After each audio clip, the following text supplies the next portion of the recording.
So I'm Ken Leghorn. For about 20 years I've been organizing and guiding raft trips in the Arctic National Wildlife Refuge.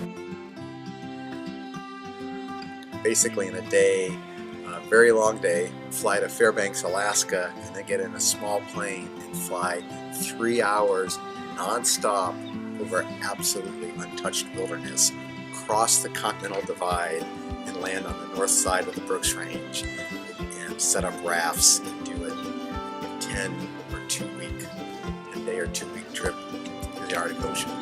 I was doing a 10-day trip down the Congacut River, which is a well-known river in the Arctic National Wildlife Refuge. And at the same time, the Director of Development, Lorelei Costa, and her husband were planning to hike the entire length of the refuge, starting on the coast, right in the corner on the Canadian border, and hike up the Congacut River drainage, and then cross along the spine of the Brooks Range. So we were rafting down, and to get an idea, we're on a fairly small river that you could maybe throw a rock across, and yet the river valley is a mile wide, graded streams, and then mountains rising up on both sides all the way down, all above the northern extent of the tree line. So any place you stop, you can hike and get up on top of the ridge lines, 1,000, 2,000, 3,000 feet above the river, and get these incredible vistas. And nobody's there, just seeing nothing but wildlife during that trip. So we had been coming down for a few days and had seen probably 5 or 8 grizzly bears, maybe 30 or 40 Dall sheep higher up in the mountains. We'd seen wolverine crossing, several wolves that we had heard and also seen. When you're in that kind of a landscape, you get very attuned to looking for any movement, and good at picking up what kind of animal it is that makes that movement. So if it's a moose, caribou, sheep, you're attuned to that, and your eyes are always scanning.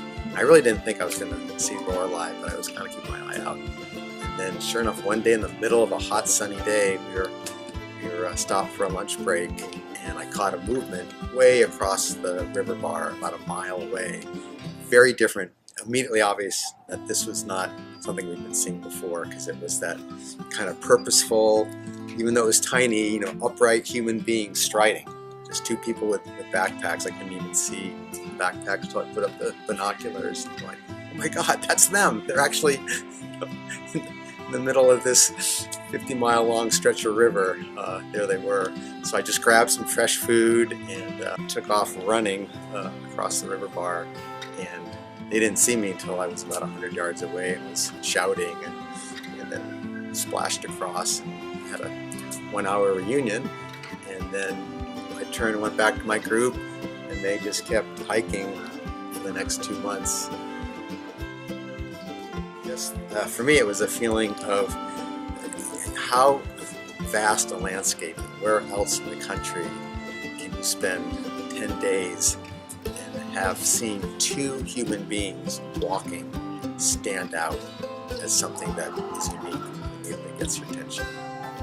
And then how special, unique, and fragile is that landscape where 2 people can make an impact on you like that.